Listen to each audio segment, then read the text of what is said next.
बात है आज की ऑप्टिमिज़्म और पेसिमिज़्म पे। आशावाद और निराशावाद। जो व्यक्ति ये कहता है,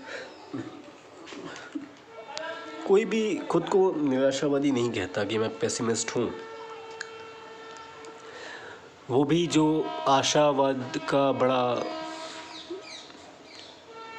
बड़ी आलोचना करते हैं, आशावादियों की आलोचना करते हैं, बोलते हैं कि ऑप्टिमिज़्म जो है वो एक बहुत ज़्यादा ऑप्टिमिज़्म एक तरह की बेवकूफ़ी है। वो भी एक हद तक तो खुद भी आशावादी होते ही हैं। अगर वो जीवित हैं, सर्वाइव कर रहे हैं, तो इतना तो ऑप्टिमिस्ट है ही हैं। क्योंकि एकदम प्योर सेंस में कोई अगर पेसिमिस्ट हो जाए, निराशावादी हो जाए, या जिसके पास कोई आशा बची नहीं, कोई उम्मीद नहीं है कि चीज़ें और बेहतर होंगी, कुछ सुधार होगा, अगर ये हो जाए कि कुछ बेहतर हो नहीं सकता, तो जीवित रहने का भी क्या मतलब है? फिर तो यही मतलब है ना कि अब तो हो गया जो होना था, इसके आगे कुछ बचा नहीं है, फुल स्टॉप, जल समाधि ले लो भैया। या तो ये है। अगर ऐसा वो नहीं हो रहा है, सर्वाइव कर रहा है, तो कुछ लेवल का तो ऑप्टिमिज़्म है। तो ये मैटर हो गया अभी इंटेंसिटी, क्वांटिटी या इंटेंसिटी का, कि कितना ऑप्टिमिज़्म या कितना पेसिमिज़्म ये वैरी कर सकता है अलग अलग इंसान में। और पेसिमिस्ट जो होते हैं, जो खुद को थोड़ा पेसिमिस्ट नहीं कहना पसंद करते, जिसका रीज़न अभी देखा आपने, क्योंकि पेसिमिज़्म का मतलब है फुल स्टॉप, फिर तो आगे कुछ है ही नहीं। तो वो अपने आप को रियलिस्ट कहते हैं, कि मतलब वो to some extent they are pessimist and to some extent they are optimist. वो कुछ हद तक आशावादी है, कुछ हद तक निराशावादी है। उन्होंने एक सही बैलेंस ढूंढ लिया है और एक सही मात्रा में दोनों भाव अस्तित्व में हैं उनके मन में। तो वो कहेंगे कि हम वास्तविकतावादी हैं, हम रियलिस्ट हैं। हम ना तो ऑप्टिमिस्ट हैं ना पेसिमिस्ट हैं, हम रियलिस्ट हैं। तो हमें ये एक नया शब्द मिलता आता है, रियलिस्ट, वास्तविकतावादी। तो रियलिटी क्या है, वास्तविकता होती क्या है? ये इसी राइट बैलेंस को वास्तविकता कहते हैं, ऑप्टिमिज़्म और पेसिमिज़्म के राइट बैलेंस को, या किन्हीं और भावों के और फैक्टर्स के राइट बैलेंस को वास्तविकता कहते हैं क्या? क्योंकि आप रियलिटी को परसीव तो अपने मन में ही करते हैं। आपका दिमाग ही तय करता है, देखता, सुनता, समझता है कि वास्तविकता क्या है। तो जो सोचने समझने का काम है वो तो आपके मन में ही होता है, आपके दिमाग में ही होता है।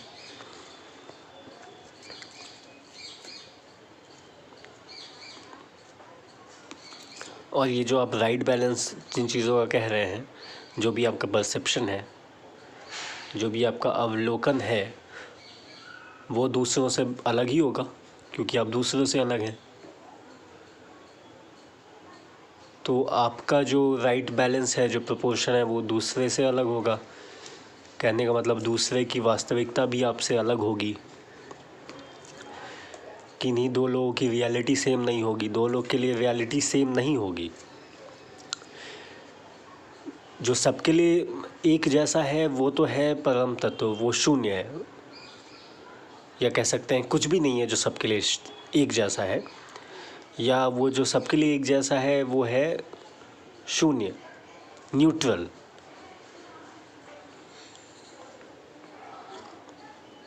जो कुछ भी है जिसके बारे में हम जान सोच समझ सकते हैं, उन सबको हटा दें तो जो बचता है वो चीज़ सबके लिए एक होगी। वो आप वास्तविकता कह सकते हैं। वास्तविकता तो शून्य है। और जिसे हम अपनी वास्तविकता कहते हैं,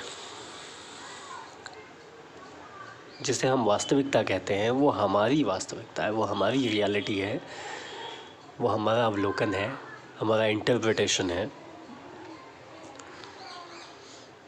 लेकिन हमें ये बात अनुभव होती नहीं है। हमें ऐसा नहीं लगता कि हमारी जो वास्तविकता है वो दूसरों से अलग होगी, क्योंकि हम भी इसी दुनिया में रहते हैं जिसमें बाकी सब रहते हैं। तो जो मुझे सही लगता है वो तो सबके लिए सही ही होगा ना, लेकिन ऐसा नहीं है। हमारे पास एक कॉमन लैंग्वेज है जिससे हम कम्युनिकेट कर पाते हैं, काफ़ी हद तक अप्रोप्रिएट कर पाते हैं कि हम कुछ चीज़ों को लेकर के अग्री अपॉन कर सकें, कुछ हद तक हम कोलैबोरेट कर सकें, एक तरह से कोऑपरेट कर सकें एक दूसरे को। तो उस हद तक हम अपनी रियलिटी को अप्रोप्रिएट करने की कोशिश करते हैं लैंग्वेज के माध्यम से, सोशल बिहेवियर के माध्यम से। लेकिन जब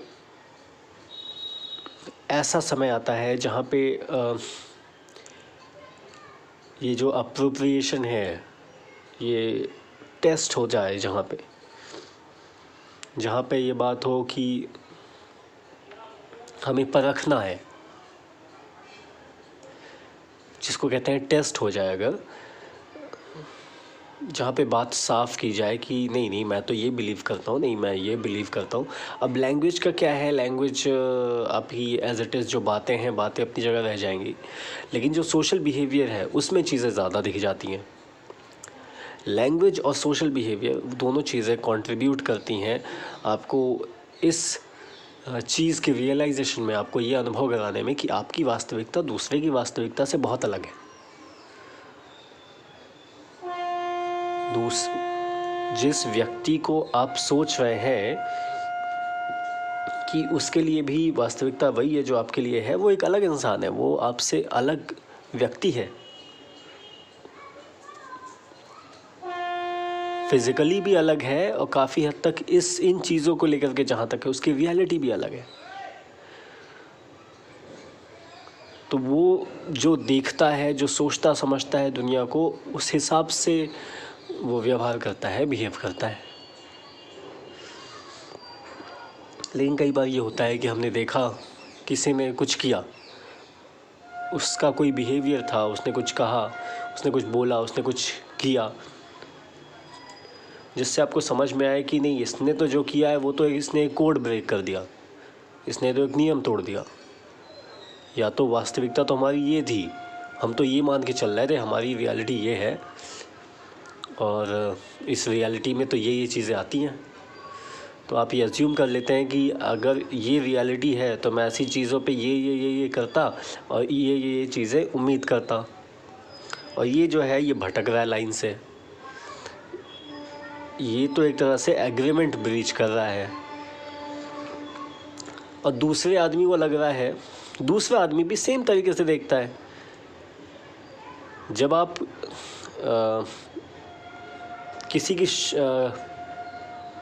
किसी से ऑफेंड हो रहे होते हो, किसी से आहत हो रहे होते हैं जब आप, तो आप आहत होके सामने वाले को आहत कर रहे होते हैं। मतलब देखिए, ऐसे समझते हैं इसको। आप निराश होकर के किसी और को निराश कर रहे हैं, ठीक है। अब दूसरे आप डिसअपॉइंट हो रहे हैं किसी से, दूसरा आपसे डिसअपॉइंट हो रहा है कि यार इसमें आपको जो तकलीफ़ हुई, ये तकलीफ़ आपको होनी नहीं चाहिए थी। इस बात से, इस बात की आप शिकायत क्यों कर रहे हैं? तो आपकी इस बात की शिकायत कर रहे हैं, मैं इस बात की शिकायत कर रहा हूँ। यार ये इस बात में क्यों, ये तो इतनी बड़ी बात नहीं थी। मैंने XYZ 3 काम किए और आपको लगता था मुझे XYZ 3 काम नहीं करने चाहिए थे, और मेरे हिसाब से XYZ इतनी बड़ी बात नहीं है। अब फिर तो ये हो गया ना कंटेंशन।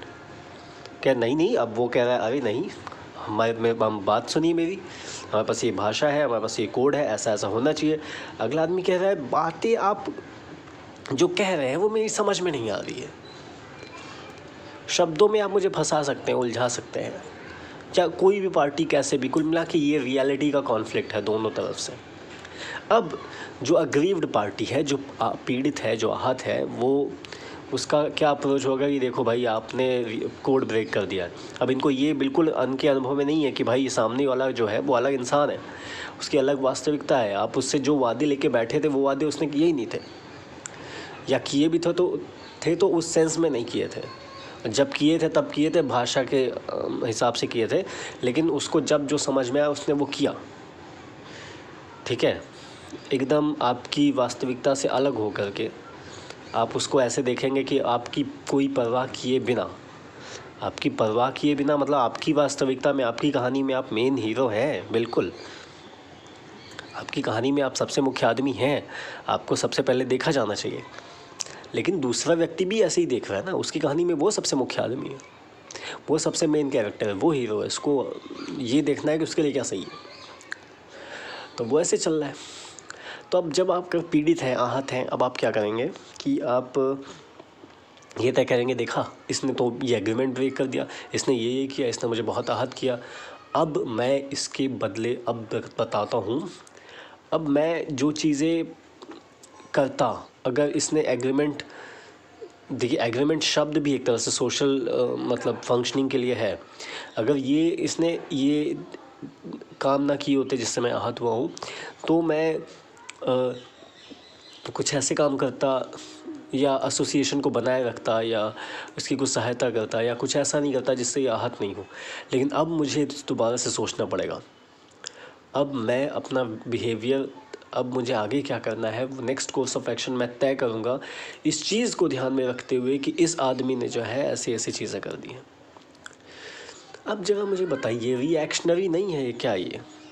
तो आपकी वास्तविकता में जो है वो आप एक तरह से ये तो सारा कंडीशनल है ना। तो जो ये जो लैंग्वेज है एग्रीमेंट वाली, इसको ध्यान में लेकर के चलते हैं, फिर काफ़ी हद तक इसमें आप जो और टाइम वेस्ट होता है बेकार की चीज़ों का, उससे बच सकते हैं। कोल्ड और रैशनल तरीके से देखें कि भाई अच्छा ठीक है, ये मेरा पहले से ही एग्रीमेंट ही इसी हिसाब से था, मैं जो चीज़ें इनको देने वाला था वो कंडीशनल थी, ठीक है, कि अगर ये ऐसा करेंगे तो मैं ऐसा करूँगा, अगर नहीं करेंगे, अगर ये मुझे नुकसान देंगे तो मैं इनका भी कोई फ़ायदा नहीं करूँ। तो ठीक है, आप मान लीजिए अब यही बात है, इसमें कोई कहीं घाटे का सौदा होगा, कहीं फ़ायदे का सौदा होगा। जैसे आप मार्केट जाते हैं, तमाम चीज़ें खरीदते हैं, ले आते हैं, वो हो जाएगा। एक तो ऐसे देख सकते हैं। तो ये तो सौदेबाजी है, तो सौदेबाजी आप करते रहिए, उसमें कोई दिक्कत नहीं है, ठीक है। लेकिन उसको मिक्स मत करिए हर चीज़ में, ठीक है। बाकी अपनी ज़िंदगी को उतना ज़्यादा प्रभावित मत हो जाने दीजिए। उसको अब उसको मतलब भावनाओं में मिक्स करके उसको अपने व्यक्तित्व की गहराई में एकदम आप वही इंसान बन गए हैं कि जिसको अब आपको दूसरे को सबक सिखाना है। तो आपकी वास्तविकता आपने तय कर ली है। अब आप धीरे धीरे रियलिस्ट बनते जाएंगे, वास्तविकतावादी, कि दुनिया में असल में ऐसा है कि बहुत गड़बड़ चीज़ें हैं। तो दुनिया में तो बहुत कुछ है, दुनिया में तो सब कुछ है, लेकिन आपने उठाई कौन कौन सी चीज़ें, अब कौन कौन सी चीज़ें पकड़ के चलते हैं, किन किन चीज़ों को आप बहुत प्राथमिकता देते हैं, कौन कौन से घाव आप ज़िंदा रखना चाहते हैं जिससे कि वो दोबारा नहीं, या जिससे कि आपको याद रहे कि दुनिया कितनी बुरी है। जब इतना ज़्यादा कॉन्फिडेंस नहीं होता है दुनिया को लेकर के कि हम दुनिया को समझते हैं, बचपन में हम जब खेल रहे होते हैं, स्कूल में होते हैं, तो हमने लड़ाई झगड़े हो जाते हैं अगर, तो हमने सामने वाले को दो झापड़ मारा, सामने ने हमको कुछ मारा, तो मारपीट हो गई, वो सारी चीज़ें ठीक है, भाइयों में हो जाता है, दोस्तों में हो जाता है।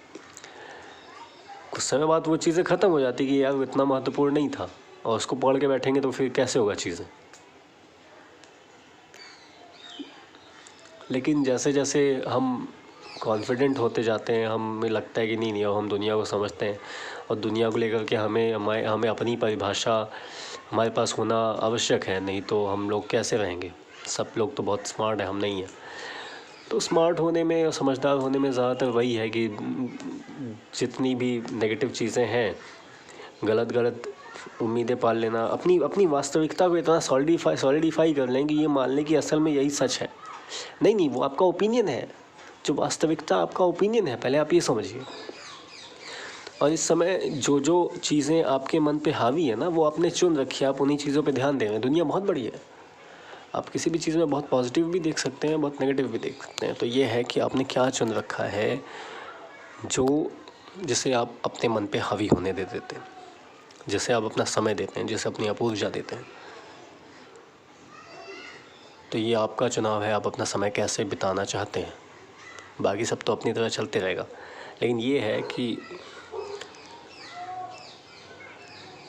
वास्तविकता जैसी कोई चीज़ नहीं है और दूसरा आदमी आप नहीं है। जब ये आप समझ लेंगे तो काफ़ी हद तक आपके जो कॉन्फ्लिक्ट हैं वो कम होने लगेंगे, और नहीं भी होंगे, कम से कम आपको पता तो होना चाहिए कि प्रॉब्लम क्या है।